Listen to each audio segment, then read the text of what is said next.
Okay, people, so we are going to start. Okay, people, so we are going to start with crop production management. हमने कल start किया था, देखो, crop production management. So we had already done crop production and management में हमने क्या क्या सीखा कल? Anyone anyone anyone anyone what is it that we have understood? Soil को लूज करना. Okay, soil has to be made loose. Okay, what else? तो इस प्रोसेस को हम क्या बोलते हैं? टिलिंग, है ना? This is basically to make it loose so that roots can get enough of, roots को क्या मिले? एयर. ठीक है, roots can go deeper and they have enough of air. जितना फ्लफी होगा आपका उतना रूट्स अंदर तक जा पाएगा. ठीक है, जितना आपका सॉइल मुलायम होगा उतना अंदर तक जा पाएगा. ठीक है, clear? So that was the process. So we will now learn about what are the implements that are used. ठीक है, एग्रीकल्चरल इम्प्लीमेंट्स. अभी देखो जो हमारे टूल्स लगते हैं, ठीक है, एग्रीकल्चर इम्प्लीमेंट्स मतलब होते क्या है? Tools. What are the tools that we generally use for agriculture? ठीक है, so machinery tools, agriculture implements, sowing of seeds, ये सब हम अभी समझने वाले हैं. ठीक है, क्रॉप प्रोडक्शन एंड मैनेजमेंट में. So what are the things that we are going to precisely understand? Before sowing seeds it is necessary to break soil to size of grains. एकदम जितना बारीक कर सके. देखो, इतना मोटा मोटा लंप ऑफ सॉइल रहेगा ना, तो वहां पे आप एग्रीकल्चर नहीं कर सकते. तोड़ तोड़ के उसको एकदम बारीक कर देना है, रेत की तरह कर देना है उसको. ठीक है, so it has to, before sowing of seeds, आप पहले सीड्स को इम्प्लांट करें उससे पहले क्या करना है आपको? It is necessary to break soil to size of grains. एकदम छोटे छोटे ग्रेन्स के साइज के हो जाए. ठीक है, अभी ये जो साइज ऑफ ग्रेन्स में ब्रेक करना है हमें, तो बेसिकली कौन से टूल्स यूज करने हैं? What are the tools that we are suppose to use? ठीक है, तो यहाँ पे देखो, ये एक प्लाव है. This is basically a plough. ठीक है, तो इससे होता क्या है? जो बड़े बड़े सैंड के टुकड़े रहते हैं, ये प्लाव ऐसा रहता है. देखो, फ्लैट पैनल, ये जैसे उस पे ऊपर फोर्स से चलेगा वो टूट जाएगा. ठीक है, वो टूटने लगेगा. सो बड़े बड़े जो सॉइल के चंक्स होते हैं या लम्प्स होते हैं, they start breaking into fine grains. Size of grains एकदम मतलब अनाज के दाने की तरह हो जाए. ठीक है, तो आपका देखो यहाँ पे बेंट प्लेट रहता है एक. This is basically the bent plate. ये रॉड है, ये बीम है, इससे खींचा जा रहा है. देखो, ठीक है, ये आपका ग्रिप है. तो आपका ये जो बेंट प्लेट है, इससे क्या होगा? दिस बेसिकली नोन एज हो. दिस इज नोन एज हो. इससे भी हम सॉइल को क्या करते हैं? एकदम पूरा पूरा तोड़ देते हैं. It is made to the size of grains. Then what we have cultivators. ठीक है, these are cultivators. Again they do the same thing as well. ठीक है, so these are some things which we use generally to basically do what? To make the soil till. तो आपका जैसे यहाँ पे देखो, ये शाफ्ट होता है. देखो, इस तरह से ये शाफ्ट रहेगा और यहाँ पे रहेगा आपका लॉन्ग लॉग ऑफ वुड. एक बड़ा लॉग ऑफ वुड रहेगा, भारी भरकम सा, और इसीलिए उसको हम नहीं खींच पाते हैं. हमको इसमें basically we will have to use oxes in order to pull them. ठीक है, सो यूज्ड फॉर टेलिंग. ठीक है, used for tilling soil. This is used for tilling soil. This is a long log of wood. इसको हम क्या बोलते हैं? Plough. What is plough? It is made up of wood and drawn by a pair of bulls. It is made by wood and is drawn by a pair of bulls. ये pair of bulls इसको draw करते हैं. This is basically known as the shaft. ठीक है, ये shaft रहता है. तो this is basically what? Plough. This is plough. Again it is used to granulise the soil. ठीक है, इसमें हम और एडिशनली क्या करते हैं? We add fertilisers. Removing weeds. हमने देखा कल कि अनवांटेड अननेसेसरी ग्रोथ्स होते हैं. ठीक है, और जब तक हम इन वीड्स को रिमूव नहीं करेंगे, what will they do? They will extract the nutrition. जो न्यूट्रिशन हमने अवेलेबल कराया है खर्चा करके, इतना लेबर करके, जो न्यूट्रिशन हमको क्रॉप्स को देना है, वही न्यूट्रिशन कोई दूसरे वीड्स ले लेते हैं. तो इसीलिए it's very important that we need to get rid of these weeds. ठीक है, which grow unnecessarily in the soil. They do what? They weaken the crops. Crops भाई साहब आपके क्या हो जाते हैं? वीक हो जाते हैं. Removing weeds, scraping of soil. ठीक है, तो ये सारे प्रोसेसेस में ये पहला प्रोसेस देखिए, ये क्या है? Plough. Plough is drawn by a pair of bulls. It has a long log of wood and is fixed by a plough shaft. This it requires a lot of strength. बहुत ज्यादा strength चाहिए, इसीलिए humanly ये possible नहीं है. इसलिए हम animals like bulls को एम्प्लॉय करते हैं इसमें. ठीक है, स्ट्रॉन्ग ट्राइंगुलर रॉड शेप. यहाँ पे देखो, ऐसा ट्राइंगुलर रॉड स्ट्रिप, ये आपका प्लाव शेयर होता है. ठीक है, ये ऐसा टाइप का होता है. देखो, ट्राइंगुलर आयरन स्ट्रिप होता है, ऐसा ट्राइंगल टाइप का होता है ये. ठीक है, आयरन स्ट्रिप होती है ये. ठीक है, handle at end of shaft, other end attach to beam which is placed on the bull's neck. तो इसका भाई साहब ये हैंडल है और यहाँ पे एक बीम है और ये बुल स्नेक पे ये आपका एक बीम है, this beam is basically attach to the bull snake. ऐसे देखिए ये बुल स्नेक में फिक्स होता है, ठीक है, बुल स्नेक में ऐसा फिक्स रहता है ताकि ये हिले डुले ना, ये गिर गया तो फिर तो बुल खाली हो जाएगा, ठीक है। So in order to, so this is basically handle at the end of the shaft, other end attach to the beam which is placed at the bull neck. Clear है, समझ में आ रहा है ये, ठीक है। So this is called the plough. Agricultural implements, तो plough, hoe and cultivator, that is something that we have understood. Now will talk about the hoe, ठीक है। तो simple, very simple tool used है। यहाँ पे देखो एक बेंट प्लेट होता है, हो looks something like this, there is a beam, ठीक है। What is it used for removing weeds and for loosening of soil, ठीक है। एक तो इससे वीड्स रिमूव होते हैं प्लस सॉइल जो आपका लूज होता है, and is very important for us to get the soil in a loose format, क्योंकि सॉइल आपका लूज होगा तभी जाकर वो ग्रेन्स में आएगा और तभी जाकर उसमें प्रॉपर क्या कर पाएंगे, हम एग्रीकल्चर कर पाएंगे, ठीक है। Okay, long rod of wood और आयरन, बहुत लॉन्ग रॉड होता है, ठीक है। Strong broad and bent plate of iron works like blade, ये आपका बेंट प्लेट की तरह होता है और ये ब्लेड की तरह काम करता है। ये कैसे करता है, जैसे जैसे आगे जा रहा है जमीन को उखाड़ते हुए आगे जा रहा है, ठीक है। क्लियर है, strong broad and bent plate of iron works like blade. ये प्लाव हो गया, ये हो गया, ये आपका कल्टीवेटर हो गया। Before sowing seeds it is necessary to break the soil to size of grains, हमने देखा यहाँ पे, ठीक है। नाउ डेज प्लाइंग, आज की तारीख में बुल्स कोई एम्प्लॉय नहीं करता है, मतलब करते रहेंगे लेकिन जहां पे ज्यादा करके छोटी फार्म है वहां पे हम बुल्स को एम्प्लॉय करते हैं, क्योंकि बुल्स को पालने का एक खर्चा है, ठीक है। उनमें भाई साहब मेडिकेशन का एक खर्चा है, there is a cost involve to it. इससे अच्छा हम ट्रैक्टर अगर भाड़े पे लेंगे तो बहुत आसानी से बहुत कम टाइम पे पूरा का पूरा खेत जो है तो तैयार हो जाएगा, ठीक है। So it saves time as well as labour, क्योंकि बुल्स को हाँकने के लिए भी तो एक लेबर चाहिए ना। आपने 8-10 बुल्स अगर लगा दिए उसमें टाइम ज़्यादा लगेगा और प्लस उसको हाँकने के लिए भी लेबर चाहिए, है ना, उसको चलाने के लिए। यहाँ पे मतलब जितने बुल्स आप लगाएंगे पर 2 बुल्स में आपको 1 लेबर चाहिए। पूरे फार्म में अगर आपने 10 बुल्स लगाएं तो आपको 5 लेबर चाहिए, उन 5 लेबर को आपको पेमेंट करना पड़ेगा, है ना। Tractor is a very easy method, यहाँ पे एक ही इंसान रहता है और एक ही इंसान पूरे खेत को एक दिन में खत्म कर सकता है पूरा काम, ठीक है। So it saves time as well as labour. Nowadays extensive tractors are employed.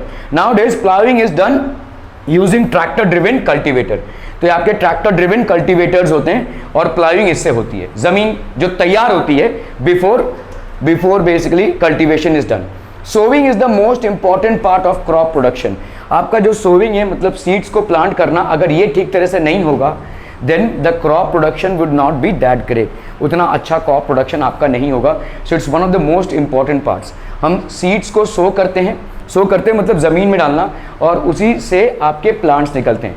अगर समझ लो हमने बहुत सारे सीड्स को एक जगह रख दिया तो क्या होगा, प्लांट्स ऐसे निकलेंगे, ऐसे टेढ़े मेढ़े होकर एक दूसरे का न्यूट्रिशन करेंगे तो वो सब सही नहीं होगा। इसलिए आपके सीड्स के बीच में प्रॉपर डिस्टेंस होना चाहिए। There should be proper distance so that each of the plants which is emerging out of the seeds gets enough amount of rainfall, enough amount of आपका sunlight, all these things are adequately available to them, ठीक है। okay, so sowing is the most important part of crop production। crop production का ये सबसे महत्वपूर्ण हिस्सा है, ठीक है। okay, farmers prefer to use seeds which give high yield, तो ज़्यादा करके आज की तारीख में जो वैरायटी यूज होती है उसको हम बोलते हैं हाई यील्डिंग वैरायटी, ठीक है। Now what is high yielding variety, ठीक है। हाई यील्डिंग वैरायटी बहुत ज़्यादा यूज होती है। देखो हम जैसे समझ लो कोई एक टाइप का सीड है ए, समझ लो मेज सीड है, ठीक है। अभी इसमें ना हम देखेंगे मेज में भी बहुत सारे टाइप्स रहेंगे, ठीक है। किसी का लाइफ स्पैन ज़्यादा, ठीक है, किसी का देखो हमको क्या चाहिए, ज़्यादा से ज़्यादा प्रोडक्शन चाहिए कम से कम टाइम में, तो हम क्या देखेंगे, लाइफ स्पैन क्या होनी चाहिए, life span of seeds should be short, कम होना चाहिए। जैसे अगर किसी का लाइफ स्पैन 6 मंथ्स है तो साल में आप कितनी बार उगा सकते हो, सिर्फ 2 बार। लेकिन किसी का लाइफ स्पैन अगर 3 मंथ्स है तो साल में आप कितनी बार उगा सकते हो, 4 बार, है ना। सो शॉर्टर लाइफ स्पैन होना चाहिए, ठीक है। फिर और क्या होना चाहिए, resistance, let's say resistance to diseases, फटाफट मतलब किसी भी छोटे मोटे कीड़े से वो खराब हो जाए वैसा नहीं होना चाहिए, तो रेजिस्टेंस टू डिजीज होना चाहिए, ठीक है। और बताओ भाई साहब, रेजिस्टेंस टू वेदर, थोड़ा बहुत वेदर में फ्लक्चुएशन हुआ, थोड़ी बहुत गर्मी हो गई या थोड़ी बहुत ठंडी हो गई तो क्रॉप बर्बाद हो जाएगा, नहीं चलेगा ये, ठीक है। सो आपके जितने भी ये सारे बहुत सारे और भी चीज़ें हैं, रेजिस्टेंस टू वीड्स, ठीक है, रेजिस्टेंस टू वीड्स। दूसरे प्लांट्स इससे अगर ले लेंगे तो हम क्या करते हैं, ऐसे मेज के बहुत सारे वैरायटीज होंगे, लेट्स से A1, A2, ठीक है, A3, A4। हम क्या करते हैं, जीन थेरेपी से, ये जेनेटिक्स में है, ठीक है, तो हम A1 जैसे A1 का लाइफ स्पैन सबसे शॉर्ट है तो इसके जीन्स को हमने निकाला। A2 का लाइफ स्पैन क्या है, मतलब इसका रेजिस्टेंस टू डिजीजेस बेस्ट है, ठीक है, तो इसके जीन्स हमने निकाले, ठीक है। A3 का भाई साहब क्या है, इसका रेजिस्टेंस टू वेदर बेस्ट है तो हमने इसका जीन्स निकाला, ठीक है। Resistance to weeds let's say A4 का बेस्ट है, तो अभी हमने क्या किया, इन सबसे जो बेस्ट जीन्स है वो निकाला और इनका मिक्सचर करके एक हाइब्रिड सीड बनाया, हाइब्रिड सीड। ये हाइब्रिड सीड आपका हाई यील्डिंग वैरायटी है। आज की तारीख में आप जो भी खा रहे हैं, चाहे वो फ्रूट्स हो, चाहे वेजिटेबल्स हो, चाहे सीरियल क्रॉप्स हो, whatever you are consuming, all are hybrid varieties, सब के सब हाइब्रिड वैरायटीज हैं, ठीक है, कोई भी ओरिजिनल नहीं है सब। क्योंकि अगर आप देखोगे इतना ज्यादा हमारा पॉपुलेशन बढ़ा है, ठीक है, कि अगर हमको फूड क्रॉप्स को बचाना है तो we should have to use high yielding varieties, ठीक है, वेदर रेजिस्टेंट हो, ठीक है, डिजीज रेजिस्टेंट हो, रेजिस्टेंस टू वीड्स हो, लाइफ स्पैन कम हो, ठीक है, और ज्यादा प्रोडक्शन हो। पहले जैसे पहले के जमाने में समझ लो ये एक पेड़ है, इसमें 4 ही भिंडी होती थी, है ना। आज की तारीख में हमने हाई यील्डिंग वैरायटीज जब से यूज की है, एक ही पेड़ में हमको लेट्स से 20 से 25 भिंडियां मिल रही हैं। तो इसीलिए हमको क्या करना पड़ा है, एग्रीकल्चर क्रॉप को एक्सटेंड नहीं करना पड़ रहा है, कम जगह पे ही ज्यादा प्रोडक्शन होगा। तो यहाँ पे भी let's say more production in smaller space, ठीक है। तो ये सारे आपके हाई यील्डिंग वैरायटीज में आते हैं, these are called high yielding variety seeds. और गवर्नमेंट ने इस पे काफी खर्चा किया है। गवर्नमेंट, एक रेवोल्यूशन हुआ था हमारे इंडिया में जिसको हम बोलते हैं ग्रीन रेवोल्यूशन। तो क्रॉप्स को बढ़ाने के लिए ये रेवोल्यूशन हुआ था, ठीक है, क्रॉप्स को हम किस तरीके से बढ़ा सके, तो ये हाई यील्डिंग वैरायटीज हैं and that's when the concept of high yielding variety comes, ठीक है। तो हाई यील्डिंग वैरायटी सीड्स हम यूज करते हैं, तो गवर्नमेंट किसानों को सपोर्ट करती है, ये हाई यील्डिंग वैरायटी सीड्स लगाइए, आपका प्रोडक्शन भी ज्यादा होगा, मुनाफा भी ज्यादा होगा और देश की फूड रिक्वायरमेंट भी पूरी होगी, ठीक है। That's how the entire thing will be done, ठीक है। Farmers prefer to use seeds which give high yield, और ये फार्मर का नहीं, गवर्नमेंट का ही प्रोग्राम है।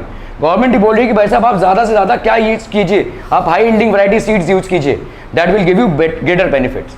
Any questions regarding high yielding varieties? Any questions? Any questions? High yielding variety seeds government provide करती है किसानों को, जो भी उनके क्रॉप्स रहेंगे एज पर दोज क्रॉप्स।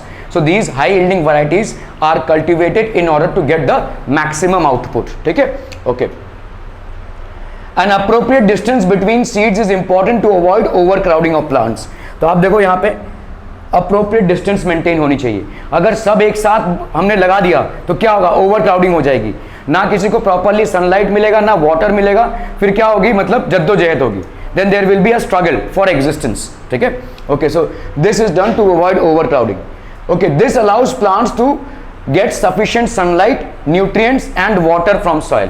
तो इनको पर्याप्त मात्रा में क्या क्या चीजें मिल रही हैं, अच्छा खासा सनलाइट मिल रहा है, न्यूट्रिएंट्स मिल रहे हैं, water from the soil. A proper distance is maintained between the crops, ठीक है, व्हाइल सोइंग द सीड्स, ठीक है।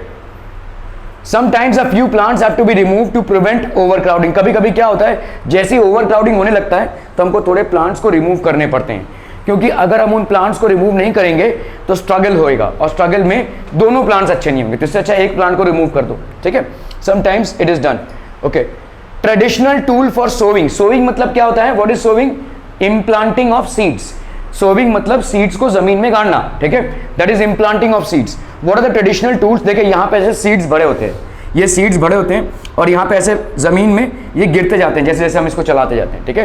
फनल शेप टूल है ये, फनल रहता है देखो ऐसा, और इसमें से सीड्स नीचे जाते रहते हैं, these seeds keep on going as it is pulled, ठीक है। तो seeds are filled into a funnel, एक फनल में इन सीड्स को भरा जाता है, ठीक है। जैसे आप इसको खींच रहे हैं, pass through 2-3 pipes having sharp ends, तो ये भाई साहब पाइप से जाता है 2-3 pipes which have got sharp ends, ठीक है। So what ends peers into the soil and place seeds into soil. तो आपके ये जो ends हैं ये क्या होते हैं, ग्राउंड में घुसते हैं और यहाँ पे भाई साहब सॉइल में सीड्स को प्लांट करते हैं, ठीक है। They basically plant the seeds into the soil. Seed drill, nowadays the seed drill is used for sowing with the help of tractors. तो हमारे ट्रैक्टर्स होते हैं देखो यहाँ पे ऐसे, ठीक है, और ये सीड ड्रिल होती है। Seed drill, nowadays seed drill is used for sowing with the help of tractors. तो ट्रैक्टर्स की मदद से हम यहाँ सीड ड्रिल करते हैं। सीड आपके जो है तो ऐसे इससे अंदर चले जाते हैं, ठीक है, they go inside. This tool sows the seeds uniformly at proper distances and depths. तो प्रॉपर डिस्टेंसेस में और डेप्थ्स में, प्रॉपर डेप्थ में, जितने डीप में सीड्स को जाना चाहिए उतने, मतलब मैकेनाइज्ड फार्मिंग है। This is an example of what, mechanized farming, ठीक है। यहाँ पे ह्यूमन लेबर कम इस्तेमाल हो रहा है, मशीन्स ज्यादा इस्तेमाल हो रही हैं, काम फास्ट होगा, एफिशिएंटली होगा, ठीक है, और काम की क्वालिटी भी ज्यादा होगी, ठीक है, क्लियर है। So this tool is used, this tool sows the seeds uniformly at proper distances और डेप्थ्स में भी, ठीक है। What does it ensure? It ensure that seeds get covered by the soil after sowing. तो जैसे जैसे seeds आपके सो हो गए, जैसे जैसे सीड्स आपके इम्प्लांट हो गए, they get covered with the soil as well, which is necessary, ठीक है, क्योंकि सॉइल के अंदर ही उसका डेवलपमेंट होगा। This prevents damage cause by birds. कभी कभी क्या होता है, जब आप खुले में ऐसे सीड्स को छिड़कते हैं तो बर्ड्स आके उस सीड्स को उड़ा ले जाते हैं। मेज जैसे हो गया, ठीक है, राइस, व्हीट, ये सारे बर्ड्स भी खाते हैं। जब आपने खुले में ऐसे छिड़क दिया तो वो बर्ड्स आके उसको उड़ा ले जाते हैं। लेकिन अगर आपका जो सीड है वो अंदर जमीन के चला गया तो बर्ड्स देख नहीं पाएंगे और उसको नहीं उड़ाएंगे, ठीक है। So this is also something which will prevent the damage which is caused by birds, ठीक है। Sowing by using a seed drill saves time and labour. कम लेबर में काम हो जाता है। You do not require a huge farmers का army in order to carry this drill, ठीक है।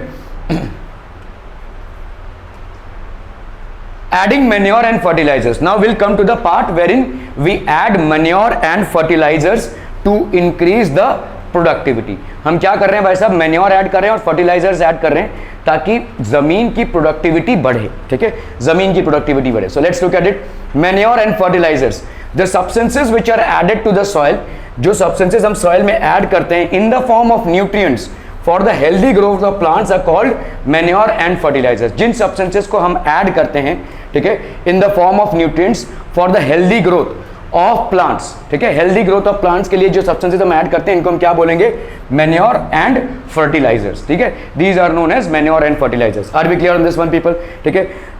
एक आपकी ऑर्गेनिक होती है और दूसरी होती है आपकी, there are two types of manures, one is organic, ठीक है, और दूसरा होता है आपका chemical fertilizer. There are two types of fertilizers. ये आपका जैसे देखिए यूरिया है which is basically a chemical fertilizer. ये आपका जो है आपके कंपोस्ट से बना हुआ है, ठीक है, which is basically organic fertiliser. Anybody understands what is organic fertiliser? क्या, what is organic fertiliser and what is organic matter?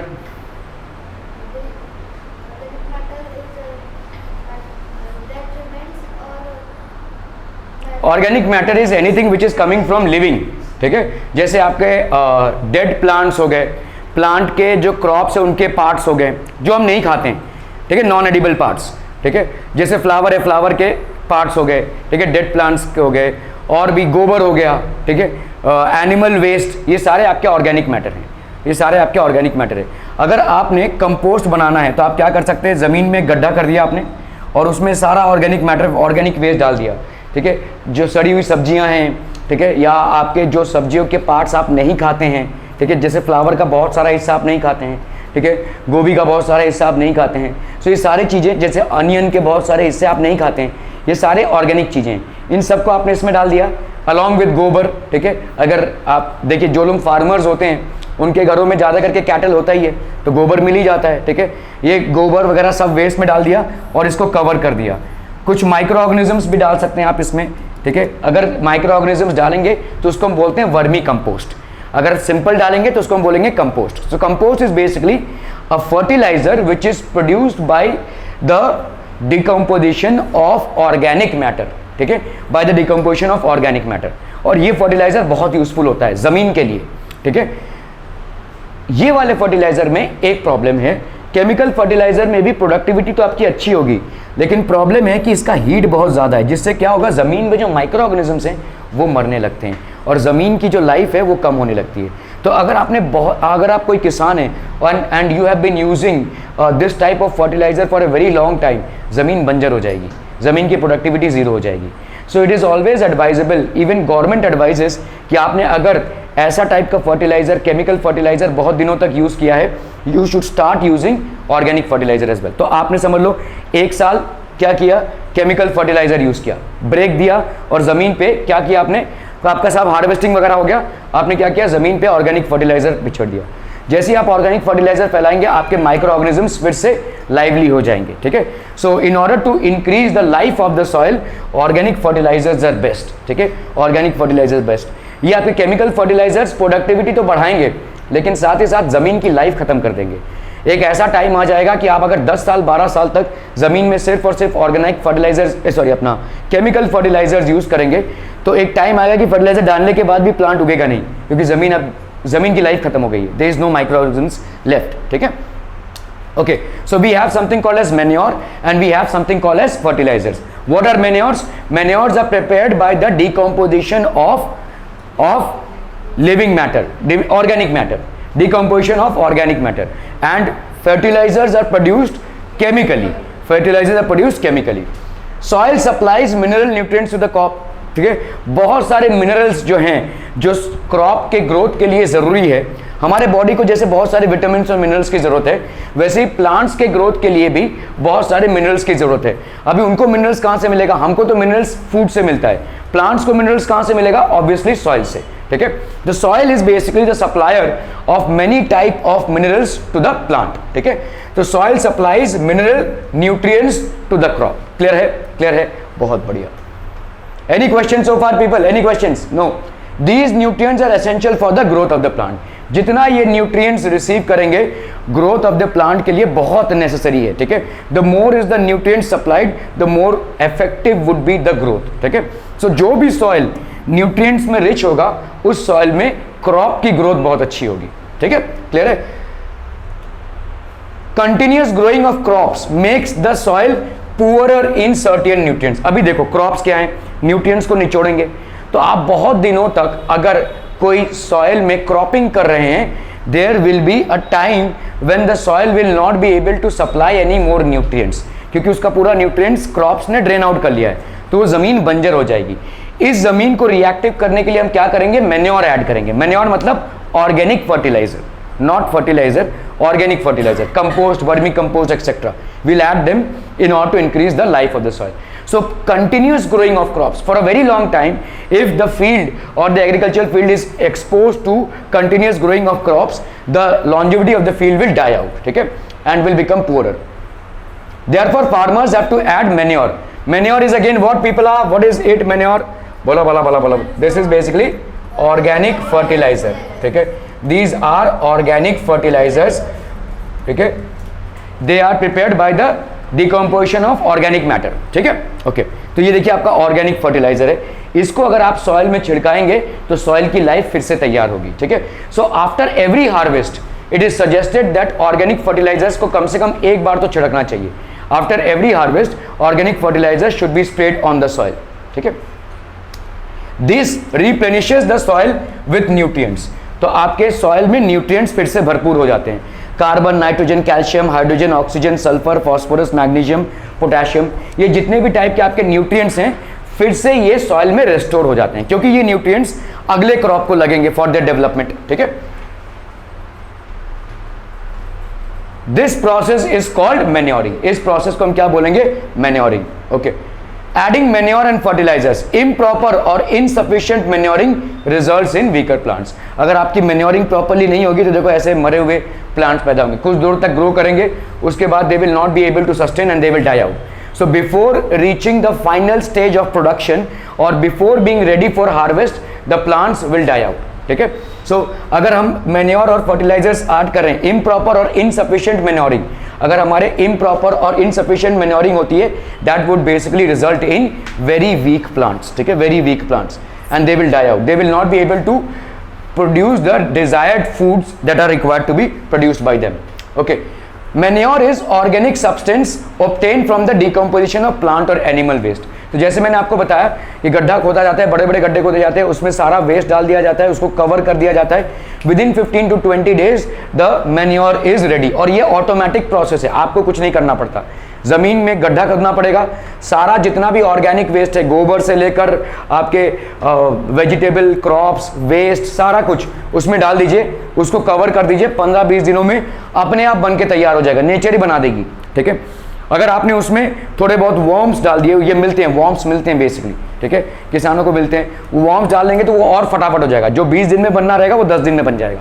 And this is excellent because if you happen to spray it on the ground, it will increase or add the nutrients which have already been drained out from the soil in the previous cropping. ठीक है, पहले वाले cropping में जो nutrients drain out हो गए वो फिर से सॉइल क्या हो जाएगा, रिप्लेनिश हो जाएगा, the soil will regain it's life. ठीक है, तो आपका देखो ये सारा क्या है, मैन्योर है, देखो वेजिटेबल के वेस्ट, ठीक है, ये सारे वेजिटेबल के वेस्ट हैं, ठीक है, एनिमल वेस्ट है, ये सारा अगर आप डाल देंगे कंपोस्ट बनाकर, ये अपने आप क्या बनाएगा, मैन्योर बना देगा।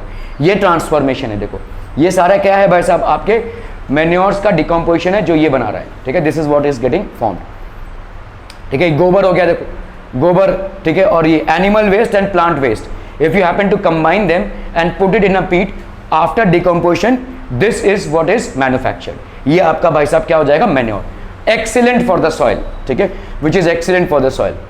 Farmers dump plant and animal waste in pits at open places and allow it to decompose. तो आपका देखो ये गड्ढा है और इसमें एनिमल और प्लांट वेस्ट को डाला जाता है और इसको डिकम्पोज करने दिया जाता है। ठीक है, if it is allowed, farmers dump plant and animal waste in pits at open places and allow it to decompose. ये बेसिकली क्या हो जाएगा, आपका डिकम्पोज हो जाएगा, this will get decompose. The decomposition is caused by some micro organisms. तो आपके पूरे ग्राउंड में माइक्रो ऑर्गेनिजम्स होते हैं, these micro organisms will basically cause the decomposition. ठीक है, ये आपके माइक्रो ऑर्गेनिजम्स है। The decompose matter is used as organic manure, ये आपका ऑर्गेनिक मैन्योर हो गया, डिकम्पोज मैटर है। ठीक है, क्लियर है, okay. Fertilizers are chemical substances which are rich in particular nutrient. तो आपके फर्टिलाइजर्स क्या होंगे, दे आर, फर्टिलाइजर्स कहां बनते हैं, केमिकली इंडस्ट्रीज में बनते हैं। ठीक है, they are prepared by chemical processes, काफी सारे केमिकल प्रोसेसेस हैं इन इंडस्ट्रीज, अलग अलग इंडस्ट्रीज में भाई साहब केमिकल प्रोसेस से इन फर्टिलाइजर्स को बनाया जाता है। ठीक है, तो ये फर्टिलाइजर्स भी वही न्यूट्रिएंट, जब फर्टिलाइजर्स को हम ऐड करते हैं सॉइल में, they supply almost the same nutrients to the plants and the crops. ठीक है, which is necessary and important for their growth. ठीक है, सो आप देखो fertilizers are produced in factories, ये फैक्ट्रीज में फर्टिलाइजर्स का प्रोडक्शन होता है बहुत। ठीक है, और इसी फर्टिलाइजर्स को, some examples of fertilizers are urea, ammonium sulphate, super phosphate, potash, nitrogen. ये एनपीके मतलब क्या होता है, नाइट्रोजन, फॉस्फोरस एंड पोटेशियम। आप बोलेंगे के मतलब क्या, पोटेशियम, यस, पोटेशियम को हम के सिंबल से दिखाते हैं।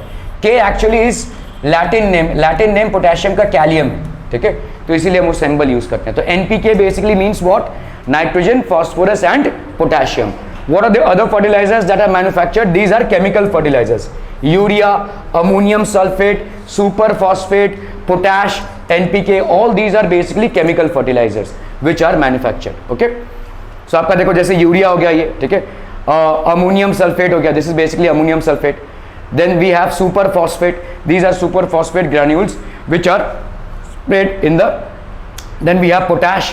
ठीक है, then we have NPK. ये सब आपके different types of fertilizers हैं which are chemically manufactured. The problem with these fertilizers is with their extensive use the field becomes एक टाइम आएगा जब कोई एग्रीकल्चर नहीं हो पाएगा, लाइफलेस हो जाएगा वो। ठीक है, the use of fertilizers has helped farmers to get better yield of crops. ठीक है, better yield of crops आपके better such as maize, ठीक है, ये एक फर्टिलाइजर हो गया, पैडी, ठीक है, then we have wheat, ठीक है, but excessive use of fertilizers has made the soil less fertile. जितना ज्यादा हम फर्टिलाइजर्स को यूज करेंगे उसमें क्या हो जाएगा, they will become less fertile. ठीक है, what will happen to the soil, it will become less fertile. ठीक है, क्लियर है, जितना ज्यादा एक्सेसिव यूज करेंगे।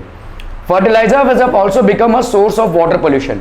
होता क्या है, फर्टिलाइजर्स आर एक्चुअली पॉइजनस, और ये क्या हो जाएंगे, बहुत ज्यादा एक्सेसिव फर्टिलाइजर्स को यूज करेंगे तो धीरे धीरे क्या होंगे, ग्राउंड वाटर में जाएंगे। ठीक है, they will seep in and they will seep into the ground water, और ग्राउंड वाटर हमको सप्लाई होती है। ठीक है, so we will have traces of fertilizers which are poisonous for our health in the ground water. ठीक है,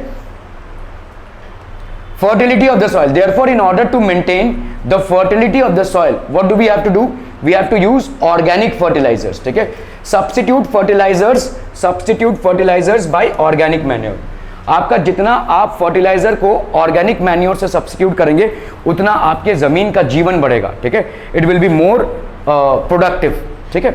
organic manure, leave the field uncultivated, इसको हम बोलते हैं फैलो, ठीक है, मतलब आप एक बार हार्वेस्टिंग हो गई, एक बार एक क्रॉप का प्रोडक्शन हो गया, कुछ दिनों तक उस फील्ड को ऐसे ही छोड़ दीजिए, क्योंकि उसको टाइम लगेगा फिर से अपने न्यूट्रिएंट्स को मैन्युफैक्चर करने में और फिर से फॉर्म में आने में, ठीक है। Everything will need rest, so your field will also need rest. Leave the field uncultivated between two crops, एक क्रॉप आपने उगाया, कुछ एक दिनों तक आपने उसको ऐसे अनकल्टिवेटेड रख दिया before implanting the new crop. The use of manure improve soil texture as well as its water retaining capacity. तो अगर आप मैन्योर ऐड कर रहे हैं तो इसमें क्या हो रहा है, सॉइल की क्वालिटी बढ़ रही है, ठीक है, और वाटर रिटेनिंग कैपेसिटी भी बढ़ रही है, ठीक है।